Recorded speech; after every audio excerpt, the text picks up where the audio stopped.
Okay, over here we want to say that look, every insan has two dimensions. Okay, and these two dimensions, one dimension of it is internal, and another dimension of it is external. The internal dimension is what we're going to define as culture. What we're going to define as your culture. And that culture is going to get manifested outside, and that's going to become what we call a civilization. Okay? So for example, the first theory, which was about the skill sets and all of that, or even the second theory, that becomes a culture for the Western society. Okay? The way they have a certain belief system, they have certain emotional attachments to these beliefs, and they have a certain intention. That's their entire culture. The way they think, the way they behave, the way they do things. Then that's going to translate into action. What they say and how they say it and how they behave. And that's going to become an entire civilization. Likewise, in the fifth theory, if you are educating people correctly, there's going to be a very important point that we want to mention here. And that is that these 5 things that I've mentioned, your beliefs, your emotions, and your niyyah, which is the internal side, that's your culture, and the 2 external sides, what you say and what you do, there has to be harmony between these 5 things.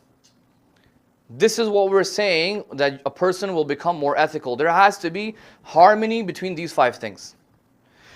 And that's what we're going to define and call you are possessing the characteristic of truthfulness. Sadaqat. Now look at this hadith, this riwayah from the messenger. He says, somebody asked the Prophet, which action makes the highest number of people the inmates of hellfire? Who are the people of hellfire? The most, majority. The Prophet says, people who are liars. People who are liars. Now, when we look around in our community, alhamdulillah, we don't have liars like that. It's not that everyone's a serial liar or something. God forbid, maybe some of us utter something, a lie, may God forgive us.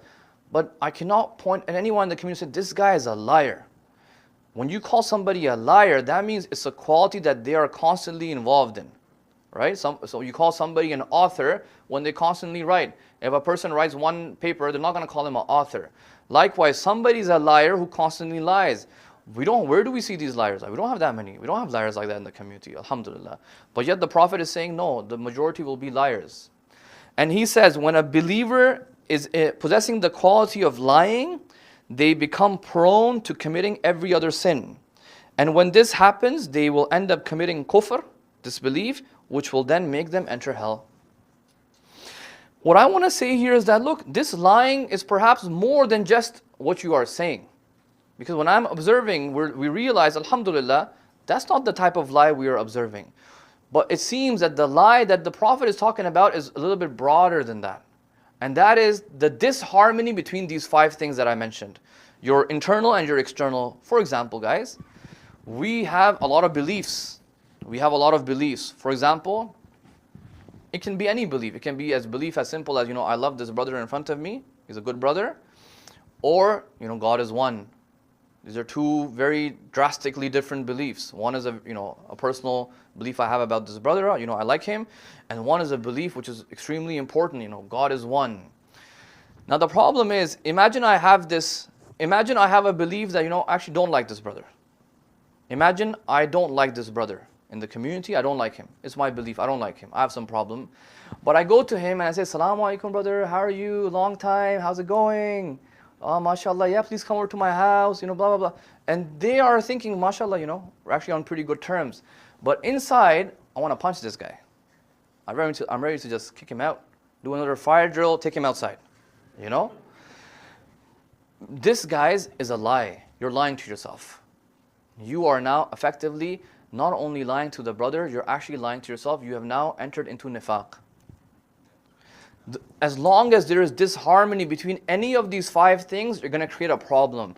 Either you're going to be a show-off, or you're going to be arrogant, or you're going to be a hypocrite, and all the other unethical qualities are going to come out if there is disharmony between these 5 things. For example, another example, we hate certain sins. Inshallah, we hate all the sins. For example, ghiba and zina, and these are sins. We have a belief that these sins are going to take you to, going to get you punished very badly. But we observe it around us in our society, and the things we say and the things we do, and even sometimes our internal emotions don't react to any of these things. That's normal. This is also a disharmony. Shirk, which is the biggest sin, and maybe Allah will not even forgive this sin. We are living in a shirk-infested society, but we are completely normal to it. This is a disharmony, meaning our education system has actually failed us. If we cannot build up, on the one hand we're learning shirk is kufr, shirk is this, shirk is evil, shirk is bad. But the outside system is telling us, it's all normal. Inside I'm telling you, no, it's kufr, it's evil, people are going to get punished for this, blah, blah, blah. But so now our belief system is saying it's evil, it's wrong, but our emotions, we're not reacting to it. Okay, and by emotions I mean your love for it, your hatred for it, your anger, your desires, all these are all emotions.